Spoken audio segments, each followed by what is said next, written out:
Hey everyone, let's talk about private rentals, why you should do it, and then what you need to get started today. These are all the things that we've done to generate over $80,000 in private rentals just in 10 months. And it's only 25% of our revenue, which is absolutely bonkers, or 25% of our utilization, and it's way more than 25% of the revenue. It's probably 50% of the revenue. It's crazy. So I'll explain all that to you, but let's talk about why.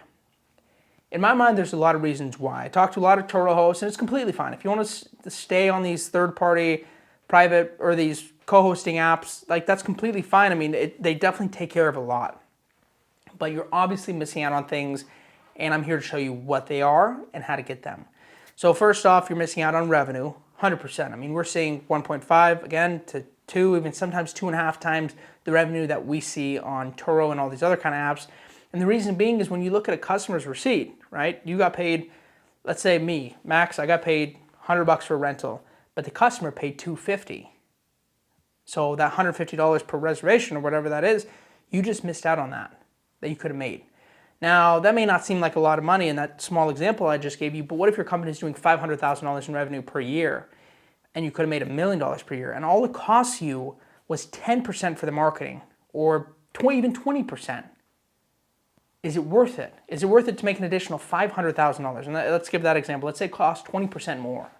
Okay, so 20% more, $500,000. So it costs you $100,000 to make $500,000 more. So you're netting an additional $400,000, but you're not, because you're not either willing to get into it or you're just not willing to invest in it. I guess that's the same thing, but you're just not willing to go into it. And I know a lot of people talk about, well, it's easier, Turo takes care of a lot, or whatever the company is. And I agree they take care of a lot, but what's that worth? In my head, it's just not worth enough to allow them to do everything. And when you rely on a company like that, if they go out of business, I mean, you're probably going to go out of business too, unless you can adapt very, very, very fast. And a lot of these people that have medium-sized companies won't be able to. If a company like that goes out that they're being supported by, you will be in a lot of trouble, and you probably will go out of business unless you can adapt again very, very fast. Another reason why you'd move into private is for investors. If you're, a lot of people want to like build these companies and like sell them. I mean, that's any entrepreneur's goal at the end of the day. At some point, you can't. When you're reliant on a company like that, you physically cannot sell that company. It's not worth anything. First off, you're not allowed to. I mean, the account is attached to your individual and they just won't let you sell it. And second off, because it's so reliant on that company, it's not worth anything. By me being able to build my private system, we control everything. We control the rental, we control the customer, we control the process, we control the money, we control everything.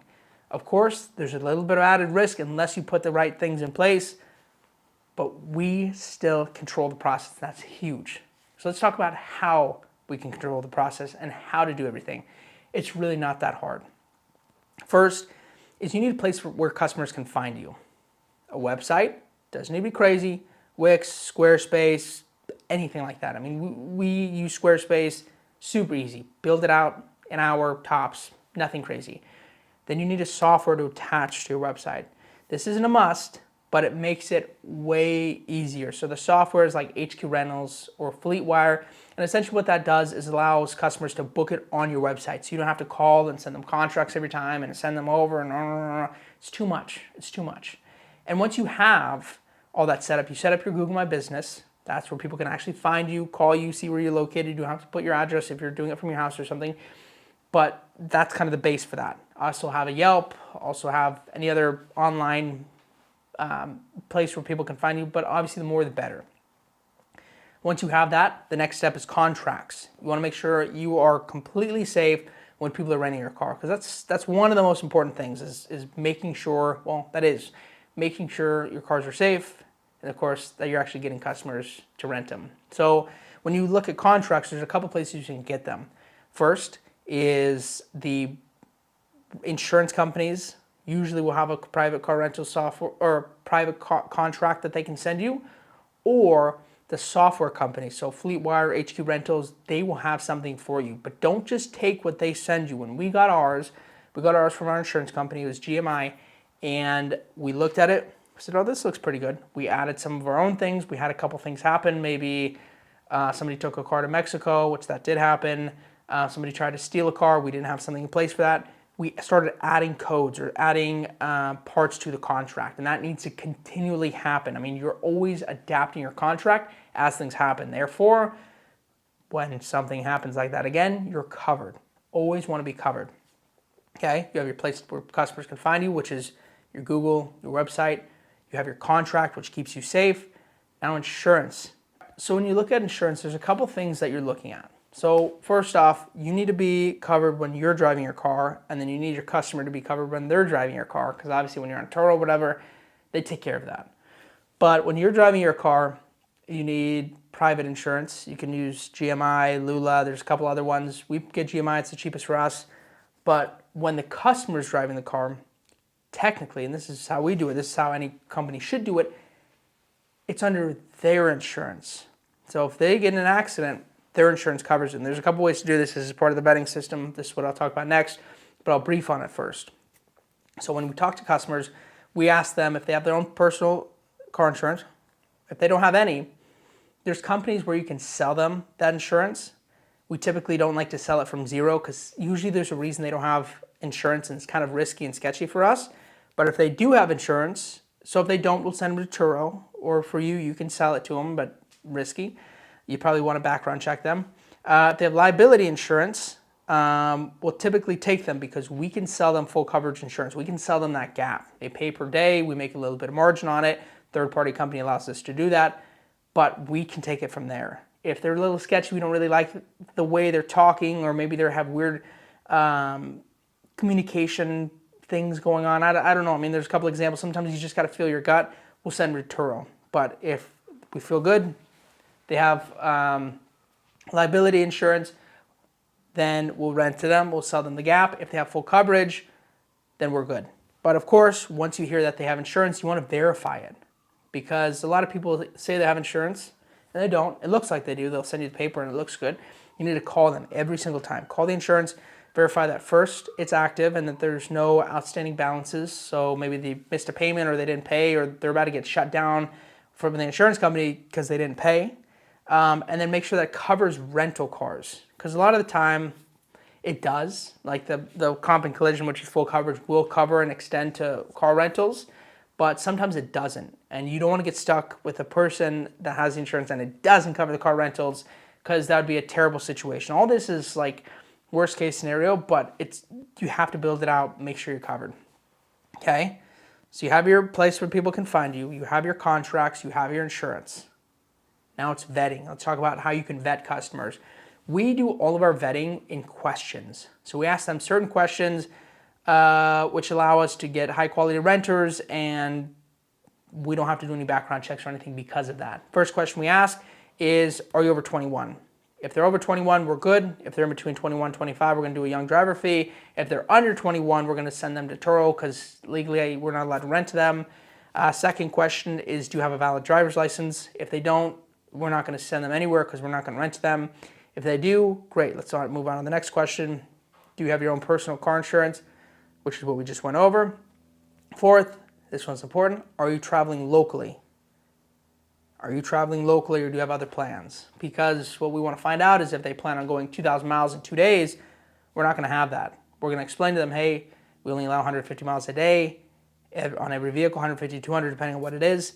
And so you're going to have to pay for the extra miles. Sometimes they're okay with that. Typically, they're not. The thing that we don't want to run into is, oh, great, I just rented my car for $80 a day. I got $160. And then they came back and put 2,000 miles on it, and I took their whole deposit, and I can't get any more money. And they owe me a lot of money, and I can't get it because their card is out of money. So don't be that person. Find out where they're going. If they're staying locally, great. Last question we ask is this for business or personal? The question the answer we're trying to figure out is, are they just here on vacation, or are they using it for Lyft or Uber or rideshare? And we don't want rideshare, because when people do rideshare, it's miles on miles. They'll keep extending. I mean, it'll be a good rental, but it's like way too many. I mean, 5,000 miles per month easily. So you don't want to run into that. And there's a lot of people that call and ask about it. And if you're renting out a high quality or a nice car, and you get all those miles put on it, the only thing you should be thinking about is depreciation. How quickly is your car depreciating? And I'll tell you, if they're putting that many miles on it, fast, very, very fast, okay? After the vetting, next part is payments. So if you have your FleetWire or you have your HQ Rentals, they're gonna collect the payment from there, but you need a deposit. And there's a couple things I'm sure you already know that you're gonna charge deposits for: smoking, cleaning, whatever. And we do an in tier system for deposit. We do minimum $250. So if it's an economy car, something basic, something under 15,000, we will do 15, 20,000, we'll do $250. If it's something over 20,000, we'll do $450. That's kind of our tier. And you can make more tiers than that, but something you have to think about is before we had that questionnaire, before we had our little vetting system, we'd have people bring our cars back, smoked in, trashed, out of gas, and those situations were tough because when that happened, we'd be like, okay, smoking's $250, cleaning's $150, so that's $400.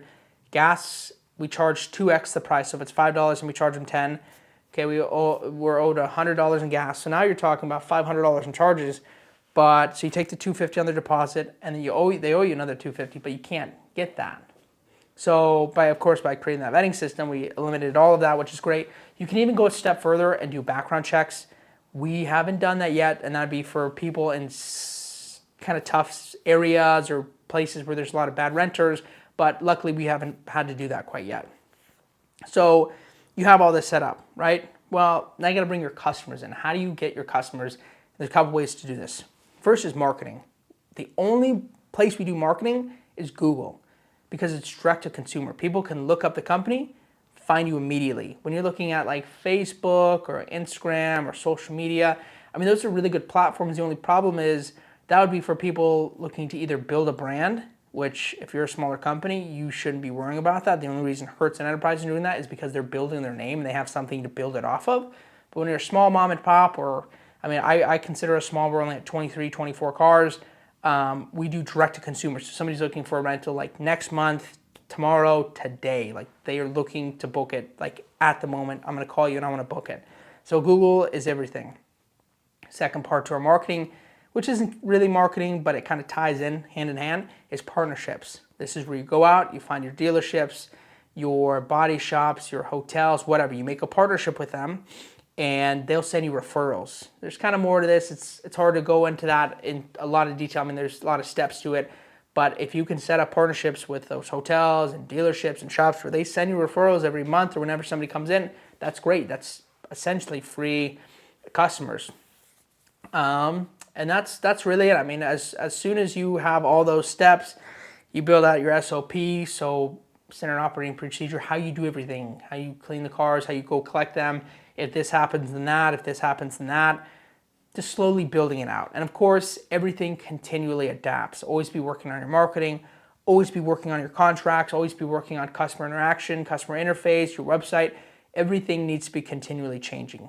But as you get more and more into private, I promise you will see the revenue grow and it's going to be great. So I appreciate you staying for the video and I hope you learned something of value and I can't wait to see you in the next video.